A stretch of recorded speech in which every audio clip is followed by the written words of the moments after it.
بسم اللہ الرحمن الرحیم۔ السلام علیکم پیارے دوستو، آج ہم آپ کے لیے معلومات سے بھرپور ویڈیو لے کر آئے ہیں۔ آج ہم آپ کو بتائیں گے کیا نماز کے دوران آپ آنکھیں بند کر سکتے ہیں یا نہیں، اس لیے اس ویڈیو کو پورا لاسٹ تک ضرور سے دیکھیے گا۔ پیارے دوستو، دین اسلام کا دوسرا ستون نماز ہے۔ قرآن پاک میں جگہ جگہ ایمان کے بعد دوسرا ذکر نماز قائم کرنے کا ہے۔ نماز بندے کو اپنے رب سے اتنا قریب کر دیتی ہے، اتنی قربت کسی دوسرے عمل کے ذریعے کسی دوسرے حالات میں ایسے حاصل نہیں ہو سکتی۔ نماز قائم کرنے کی بدولت ہی مسلمان اللہ کی یاد میں، اس کا قرب، اس کی حضوری، ان جیسی نعمتوں سے فیضیاب ہوتا ہے۔ کیا دین کی روح بندگی کی معراج ان چیزوں کے سوا اور بھی کچھ ہو سکتی ہے؟ ظاہر ہے نہیں ہو سکتی۔ ایمان کی جڑوں کو نمی اور تازگی صرف اللہ کی یاد سے ملتی ہے۔ جس درخت کی جڑوں کو نمی اور تازگی نہ ملے وہ سوکھنے لگتا ہے اور پھل پھول دینا بند کر دیتا ہے۔ اس لیے جس شخص کے دل میں اللہ کی یاد سے غافل ہو جاتا ہے اس کا ایمان مرجھا جاتا ہے۔ نیک اور صالح شخص وہی ہو سکتا ہے جس کے اندر ایمان کی تازگی موجود ہو، اور ایمان اسی کا تازہ ہو سکتا ہے جس کے دل میں اللہ کی یاد گھر کر چکی ہو۔ پیارے دوستو، نماز کی بڑی اہمیت ہے۔ مسلمان اور کافر میں فرق کرنے والی چیز نماز ہی ہے، یعنی جو نماز پڑھتا ہے وہ مسلمان ہے، جو نماز سے انکار کرے وہ کافر ہے۔ پیارے دوستو، آج کی اس ویڈیو میں ہم آپ کو ایک ایسے مسئلے کے بارے میں بتانے جا رہے ہیں جو بڑا اہم مسئلہ ہے۔ کیا نماز میں آنکھیں بند کرنا درست ہے یا نہیں، اور کن حالتوں میں نماز میں آنکھیں بند کرنے کی اجازت دی گئی ہے؟ علماء نے ان حوالے سے کیا فرمایا ہے؟ نماز میں آنکھیں بند کرنے کے کیا فقہ فرماتے ہیں، اور وہ بھی آپ کو بتائیں گے۔ اس سے پہلے ضروری ہے کہ رسول خدا صلی اللہ تعالیٰ علیہ وسلم کی نماز کیسی تھی، اس کے حوالے سے بات چیت کی جائے، کیونکہ حدیث پاک کا مفہوم ہے کہ تم نماز ویسے ہی ادا کرو جیسے کہ تم نے مجھے ادا کرتے ہوئے دیکھا۔ اس لیے ضروری ہے کہ نبی کریم صلی اللہ تعالیٰ علیہ وسلم کی نماز کی حالت کے بارے میں جانا جائے۔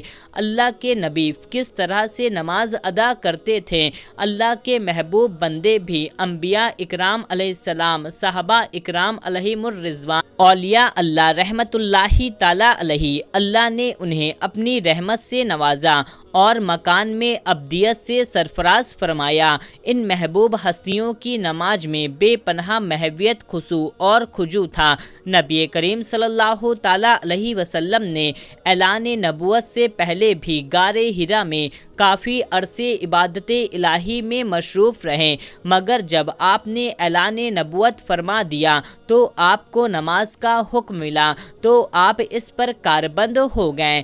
شروعات میں آپ چھپ کر نماز ادا کرتے تھے۔ نبی کریم صلی اللہ تعالیٰ علیہ وسلم کی نماز مثالی ہے۔ آپ کی نماز میں ہر درجے کی محویت تھی، گویا کہ آپ کی نماز کامل تھی۔ آپ صلی اللہ تعالیٰ علیہ وسلم نفل نمازوں میں بھی خاصیت الہی سے باہر ہو جاتے اور اللہ تعالیٰ کی طرف اتنی لگن اور محبت سے متوجہ ہوتے کہ دنیا کے ہر خیال سے بے نیاز اور بارگاہ رب العزت کے بالکل قریب ہو جاتے۔ اللہ تعالیٰ کے حضور نبی کریم صلی اللہ تعالیٰ علیہ وسلم کے جیسی کامل اور مکمل نماز کوئی نہیں پڑھ سکا اور نہ ہی کوئی پڑھ سکے گا۔ آپ تہجد پڑھا کرتے تھے۔ شروع میں آپ صلی اللہ تعالیٰ علیہ وسلم پر نماز تہجد فرض تھی، جس کے کچھ عرصے کے بعد آپ صلی اللہ تعالیٰ علیہ وسلم صبح شام 2 رکعت نماز پڑھنا شروع کر دیا، جس کا ذکر قرآن پاک میں یوں ہوا کہ صبح شام اپنے پروردگار کا نام یاد کیا کرو اور رات کو دیر تک اس کو سجدہ کیا کرو اور دیر تک تسبیح کیا کرو۔ مفسرین کا کہنا ہے کہ رات میں اٹھ کر کے دیر تک نماز پڑھنے کا حکم 1 سال تک باقی رہا۔ اس کے بعد رات کی نماز فرض کے بجائے نفل ہو گئی۔ تہجد کی نماز نفل ہو جانے پر آپ صلی اللہ تعالیٰ علیہ وسلم رات میں کثرت سے نماز پڑھا کرتے تھے۔ بعد میں جب 5 نمازیں فرض ہو گئیں تو آپ نے آخری دم اس کو بڑی خوشی سے ادا کیا۔ بخاری شریف میں ہے کہ ایک شخص حضرت عائشہ رضی اللہ تعالیٰ عنہا سے فرمایا، حضور نبی کریم صلی اللہ تعالیٰ علیہ وسلم کی کون سی عجیب بات ہے جو آپ نے دیکھی ہو، بیان کیجیے۔ تب عائشہ رضی اللہ تعالیٰ عنہا نے فرمایا، کون سی بات عجیب نہیں تھی، سبھی باتیں عجیب تھیں۔ چنانچہ ایک رات کا واقعہ ہے کہ نبی کریم صلی اللہ تعالیٰ علیہ وسلم میرے پاس تشریف لائے اور لیٹ گئے اور فرمایا، مجھے چھوڑ دو، میں اپنے رب کی عبادت کروں۔ یہ فرما کر نماز کے لیے کھڑے ہو گئے اور رونا شروع کر دیا، یہاں تک کہ ان کی مبارک آنکھ سے آنسو بہہ کر کے سینہ مبارک علیہ وسلم نے فرمایا، کیا میں شکر گزار بندہ نہ بنوں؟ دوستو، آپ صلی اللہ تعالیٰ علیہ وسلم نے نماز کے لیے بہت سی تکلیف برداشت کی۔ بخاری شریف میں ہے، ایک دن آپ حرم شریف میں نماز ادا کر رہے تھے، روجائے قریش بیٹھے تمسخر کر رہے تھے۔ ابو جہل نے کہا، کاش کوئی اس وقت جاتا اور اونٹ کی اوجھڑی سمیٹ کر لاتا، اور محمد صلی اللہ تعالیٰ علیہ وسلم جب سجدے میں جاتے تو ان کی گردن پر وہ ہوجڑی ڈال دیتا، نعوذ باللہ۔ چنانچہ عقبہ نے اس کے خواہش کے مطابق ایک بڑے اونٹ کی اوجھڑی لا کر کے آپ صلی اللہ تعالیٰ علیہ وسلم کی گردن پر ڈال دی۔ اس وقت آپ نے بہت تکلیف اٹھانی پڑی۔ مسلم شریف میں حضرت حذیفہ رضی اللہ تعالیٰ عنہ سے مروی ہے کہ ایک رات مجھے حضور صلی اللہ تعالیٰ علیہ وسلم کے ساتھ نماز پڑھنے کا اتفاق ہوا کہ نبی کریم صلی اللہ تعالیٰ علیہ وسلم نے سورہ بقرہ پڑھنا شروع کر دیا۔ میں سمجھا 100 آیت پڑھنے کے بعد آپ دوسری سورہ پڑھیں گے، لیکن جب آپ اس کو پڑھ کر آگے بڑھیں تو میں نے دل میں کہا کہ آپ پوری سورہ ایک ہی رکعت میں ختم کرنا چاہتے ہیں۔ آپ نے اس سورہ کو ختم کیا۔ میں نے سوچا کہ اب آپ رکوع کریں گے، لیکن آپ نے فوراً سورہ آل عمران شروع کر دی اور وہ بھی ختم ہو گئی۔ سورہ نساء شروع کر دی۔ حضور صلی اللہ تعالیٰ علیہ وسلم بہت ٹھہر ٹھہر کر کے انتہائی سکون سے قرأت فرماتے رہے اور ہر رکعت کے موضوع کے مطابق بیچ میں تسبیح اور دعا کیا کرتے۔ اس کے بعد حضور نبی کریم صلی اللہ تعالیٰ علیہ وسلم نے رکوع کیا۔ رکوع میں بھی قیام اور توقف فرمایا اور اتنی ہی دیر کھڑے رہیں، پھر سجدہ کیا اور سجدے میں بھی اتنی ہی دیر فرمائی۔ حضرت عوف رضی اللہ تعالیٰ عنہ کہتے ہیں کہ ایک رات میں حضور نبی کریم صلی اللہ تعالیٰ علیہ وسلم کے ساتھ تھا۔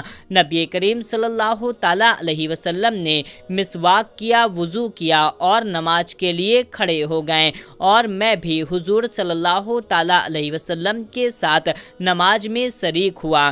نبی کریم صلی اللہ تعالیٰ علیہ وسلم نے ایک ہی رکعت میں پوری سورہ بقرہ پڑھ ڈالی اور رحمت کی آیتوں پر ٹھہر جاتے اور دیر تک رحمت کی دعا کرتے رہتے۔ سورہ کے آخری میں رکوع کیا اور اتنی ہی دیر تک رکوع میں رہیں جتنی دیر سورہ بقرہ کے قرأت میں لگی، اور اتنی ہی دیر سجدہ کیا اور دوسری رکعت میں سورہ العمران پڑھنا شروع کر دی۔ اسی طرح ہر رکعت میں پوری ایک سورہ پڑھتے رہے۔ تو پیارے دوستو، ہمارے پیارے آقا صلی اللہ تعالیٰ علیہ وسلم سرکار دو عالم اہل علم میں نماز میں بے وجہ آنکھ بند کرنے کو منع فرمایا ہے۔ چنانچہ الرعون میں عہد کے ساتھ لکھا ہے کہ یہ یہودیوں کا عمل ہے۔ اسی طرح تحفۃ الملوک کے مولویوں نے اسے مکروہ ہونے کی صلاحت کی ہے، لیکن انہوں نے کسی طرح کی ضرورت ہونے یا نہ ہونے کا ذکر نہیں کیا ہے۔